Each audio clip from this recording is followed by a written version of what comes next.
कुसुमावली ने कुल देवता की पूजा प्रारंभ कर दी। परमात्मा की पूजा अर्चना में मन को अधिक से अधिक वह जोड़ने लगी। साधु पुरुषों को आदर पूर्वक दान एवं सम्मान देने लगी। दिन दुखी और अनाथ लोगों की ओर विशेष ध्यान देते हुए उनकी सुख सुविधा के लिए कार्य करने लगी। उसे चाहिए था पुत्र, उसे चाहिए था वारिश। आकाश में बादलों का समूह एकत्र हुआ था। बीच बीच में चतुर्थी का क्षीणकाय चंद्र चमक जाता था। उससे रात्रि का अंधकार कुछ कुछ प्रतिभाषित हो उठता था। एक दो तारे भी कभी कभी दृष्टि पथ में आ जाते थे। नीलमणि प्रासाद के शयन गृह में मंद मंद रत्न दीपक जल रहे थे। महारानी कुसुमावली निद्राधीन थी। रात के 3 प्रहर बीत गए थे। नीरव रात की बेला में नींद की गोद में डुबकी हुई रानी कुसुमावली ने एक भयानक स्वप्न देखा। उसके उदर में एक काला सर्प प्रवेश करता है, फिर बाहर निकलता है और बाजू में सिंहासन पर बैठे हुए राजा को डसता है। महाराज सिंहासन पर से नीचे लुढ़क जाते हैं और स्वप्न पूरा हो जाता है। और चीखती हुई कुसुमावली जाग उठी। चीख सुनकर शयन गृह का प्रतिहारी खंड में आ जाता है। महादेवी, क्या हुआ? कुछ देखा क्या? आपने चीखा क्यों? वत्स, सपना में चीख निकल गई होगी। कुछ डर सा नहीं है, मैं अब स्वस्थ हूँ। प्रहरी पुनः अपनी जगह पर जाकर खड़ा हो गया। शयन गृह का दरवाजा उसने धीमे से बंद कर दिया। मुझे कैसा खराब स्वप्न आया, पहले कभी नहीं। आज ही ऐसा अहितकारी स्वप्न क्यों आया? इतना दुखद और भयावह। अच्छा हुआ महाराज के यहाँ से जाने के पश्चात मुझे स्वप्न आया। वे यदि शयनगृह में होते तो मुझसे अवश्य पूछते, क्या हुआ देवी? और यदि मैंने कह दिया होता तो शायद वे भी अव्यक्त भय से सिहर उठते। नहीं, मैं उनसे इस स्वप्न के बारे में तनिक भी नहीं बताऊंगी।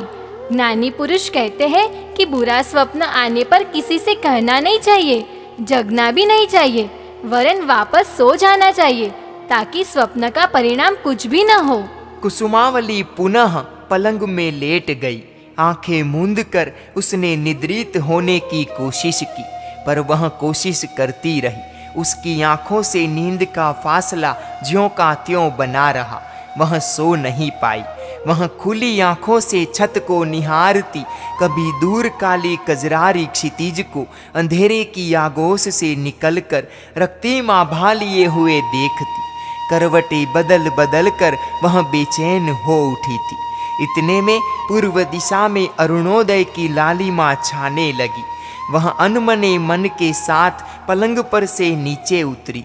स्नान गृह में गई, स्नान किया, वस्त्र धारण कर लिए और महाराज के खंड में पहुंची। महाराज जाग चुके थे।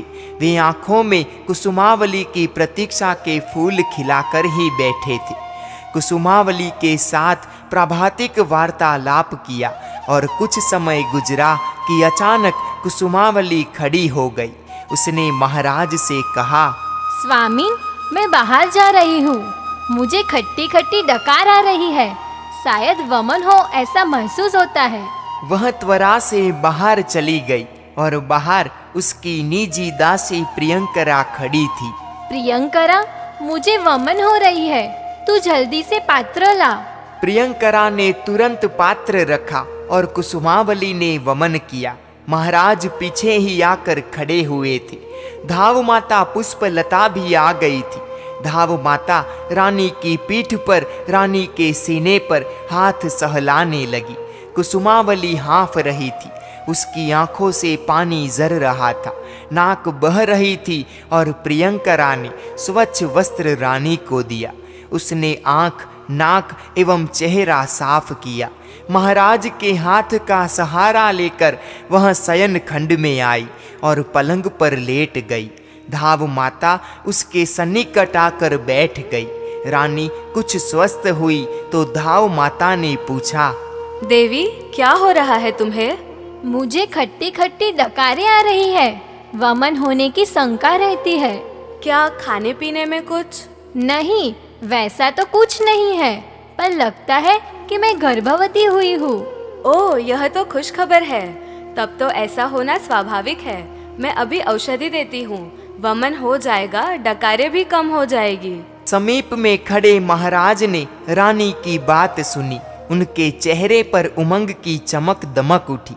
उन्होंने रानी के सामने देखा, पर रानी की आंखों में चमक नहीं थी। गहरी वेदना का रंग उभर रहा था। उस पीड़ा का सही कारण राजा समझ नहीं पाए।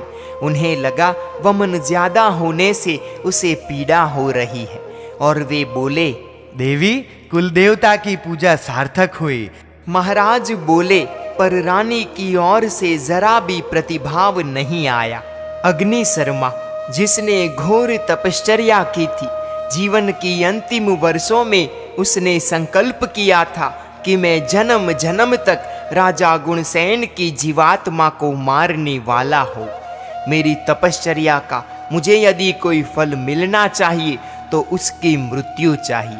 वह मरकर विद्युत कुमार देव के रूप में उत्पन्न हुआ, और देव होकर उसने ध्यानस्थ बने हुए राजा गुणसेन पर तीव्र वैर भावना से अग्नि रेत बरसाकर राजा गुणसेन को जिंदा जला दिया। देवलोक का उसका आयुष्य पूर्ण हुआ। वह पशु योनि में पैदा हुआ, फिर पक्षी के रूप में कई भव किए, और वही जीव अब महारानी कुसुमावली के उदर में आया है। गुणसेन का जीव यानी सिंह राजा, अग्नि शर्मा का जीव उसके ही पुत्र के रूप में आया। उसके आगमन की निशानी रानी कुसुमावली को स्वप्न में मिल गई। जहरीला सांप था वह। मनुष्य के रूप में वह भयानक नाग पैदा होने वाला था, और अपने ही पिता को दंश देने वाला था।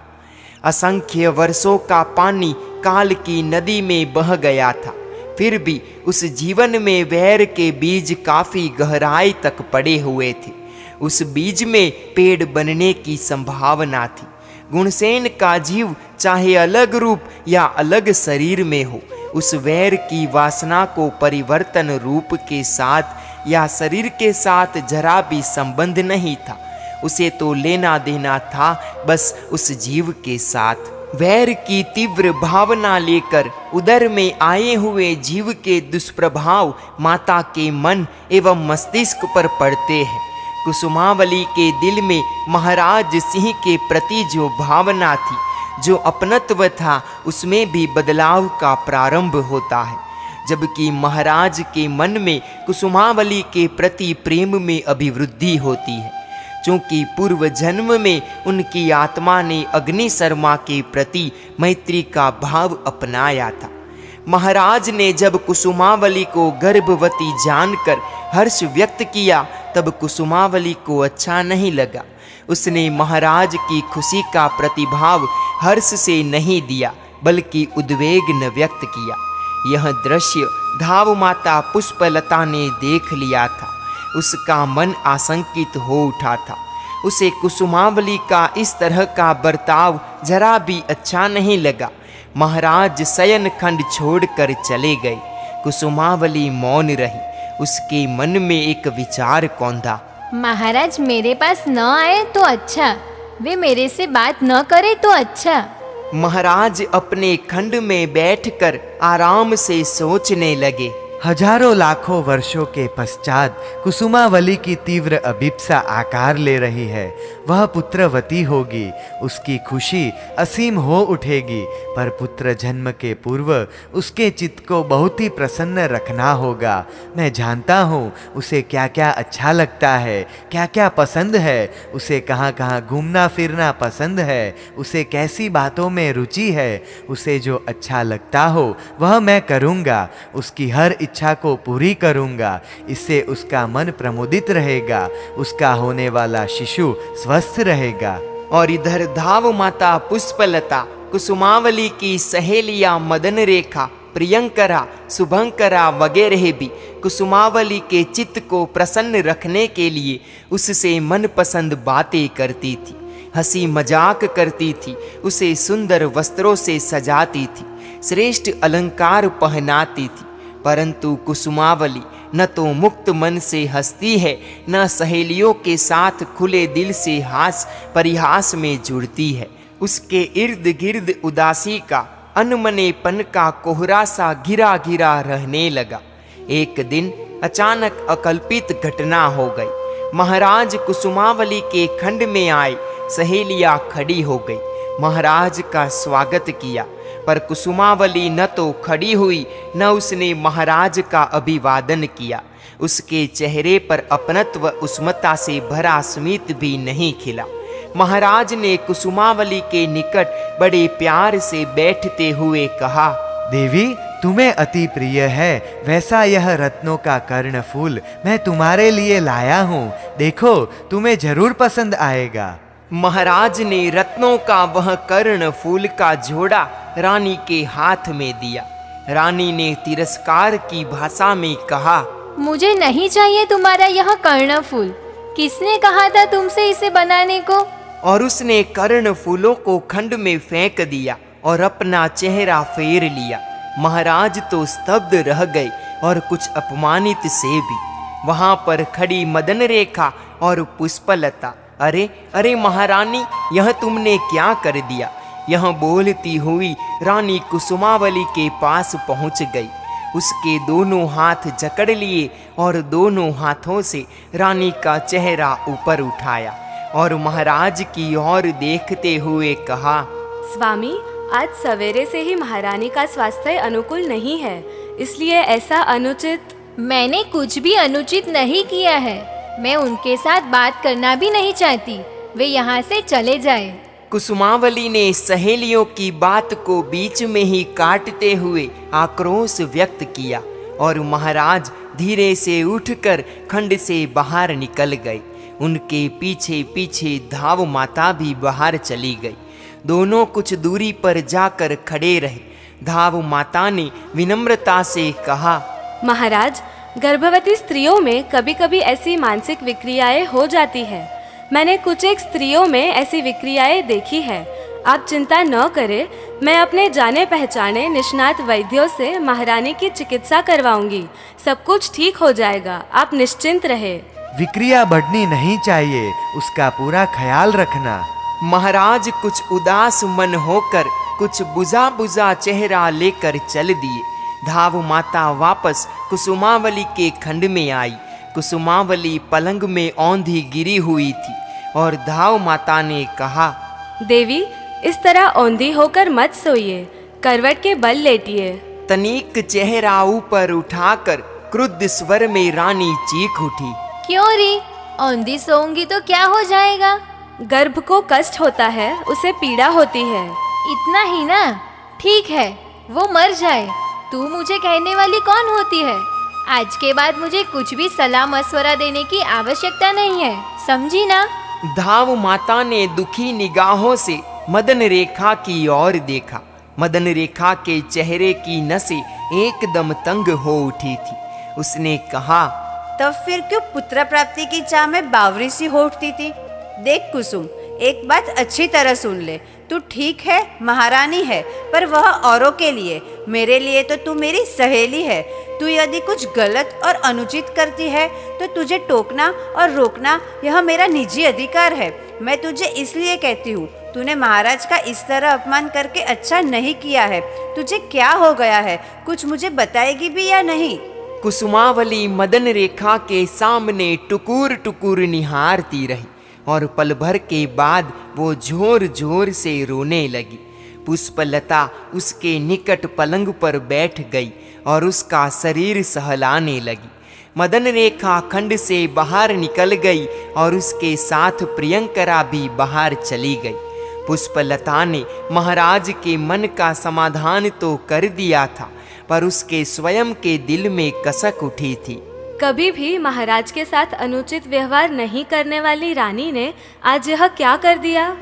कहाँ गया उसका वह अगाध और प्रगाढ़ प्यार? कहाँ गया उसका समुचित कर्तव्य पालन? क्या हो गया है इसे? मैं अब करूँ भी तो क्या करूँ? रोती हुई कुसुमावली निद्राधीन हो गई। इसीलिए पुष्पलता भी धीरे धीरे कदम उठाती हुई खंड का द्वार बंद करके बाहर निकल आई। सभी सहेलियां महल के नीचे के खंड में एकत्र हुई। प्रियंकरा ने कहा, मदन रेखा, हो न हो महारानी के मन में कुछ हो गया है। क्या हो गया है और क्यों हो गया है, यह तुझे जानना चाहिए। मालूम होने पर ही कुछ न कुछ उपाय ढूंढ सकेंगे, कोई रास्ता हाथ लगेगा। इधर पुष्पलता का भी यही मत था। महाराज के हुए अपमान से पुष्पलता की आंखें भी छल छला उठी थी। मदन रेखा ने कहा, माताजी, तुम रोओ मत।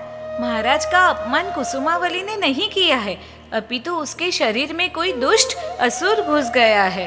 मदन रेखा, तेरी यह बात सही प्रतीत होती है।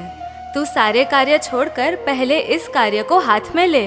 पुष्पलता ने तनिक आश्वस्त होते हुए कहा, तुम प्रियंकरा और शुभंकरा देवी के पास ही रहना।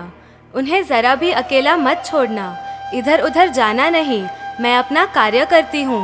मदन रेखा चली गई, महल के बाहर निकल आई और इधर पुष्पलता वगैरह ने कुसुमावली के कक्ष की ओर कदम बढ़ाए।